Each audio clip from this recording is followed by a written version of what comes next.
জলে জন্ম, জলেই বসবাস। মৃত্যুর পর মরদেহ ভাসিয়ে দেয়া হয় নদী কিংবা সাগরে। বলছি মান্তা সম্প্রদায়ের কথা। ন্যূনতম নাগরিক সুবিধা কিংবা মৌলিক অধিকার বঞ্চিত এই সম্প্রদায়ের কমপক্ষে ৫ শতাধিক পরিবার রয়েছে পটুয়াখালীতে। মুজাহিদ প্রিন্সের প্রতিবেদন। উপকূলীয় এলাকায় কবে থেকে মান্তা সম্প্রদায়ের বসবাস তার পরিসংখ্যান পাওয়া যায় না। অনেকে বেদে মনে করলেও মুসলিম সম্প্রদায়ের মান্তার জনগোষ্ঠীর বাস পটুয়াখালীর বিভিন্ন নদীর মোহনায়। সারা বছরই থাকে নৌকায়। আজ এ ঘাট তো কাল আরেক ঘাট। মাছ শিকারই তাদের জীবিকার উৎস। আমরা জন্ম থেকে নৌকায় বাস করি, আমরা পোলাপান পড়াইতে পারি না, এই আমরা আইলে কিছু পাই না, ও জায়গা নামে চাল চুল পাই না, এই অবস্থায় চলি, যে সময় যা দেয় তা খাই। ভাসমান জীবন হয় এই জনগোষ্ঠীর নেই জন্ম নিবন্ধন সহ অন্যান্য নাগরিক সুবিধা। কোনো স্কুলে যাওয়ার সুযোগ নেই শিশুদের।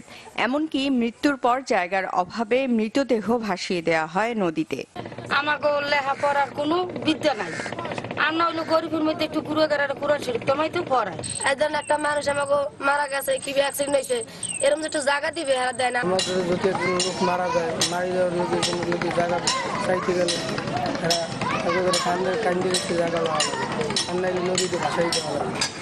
মান্তা সম্প্রদায় চাইলে তাদের স্বাভাবিক জীবন নিশ্চিতে সব নাগরিক সুবিধা দেওয়ার কথা জানালেন পটুয়াখালী জেলা পরিষদ চেয়ারম্যান।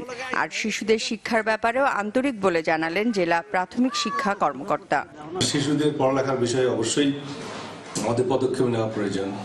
এটি যদি নির্দিষ্ট তথ্য দেওয়া হয় জরিপ করে, বয়স ভিত্তিক জরিপ করে, তাহলে তাদের প্রয়োজনীয় বই সরবরাহের জন্য আমরা সর্বাত্মক চেষ্টা করব। কিভাবে তাদেরকে আমি পুনর্বাসন করতে পারি এবং সামাজিক যে নিরাপত্তা বলা হয় তার আওতায় নিয়ে আসতে পারি এবং নাগরিক সুবিধা থেকে যারা বঞ্চিত তাদেরকে নাগরিক সুবিধার ভিতরে যাতে আনতে পারি সেই লক্ষ্যে আমি কাজ করে যাব। ভাসমান জীবন ছেড়ে স্বাভাবিক জীবন চান মান্তা সম্প্রদায়ের লোকজন। Desk report, channel 24।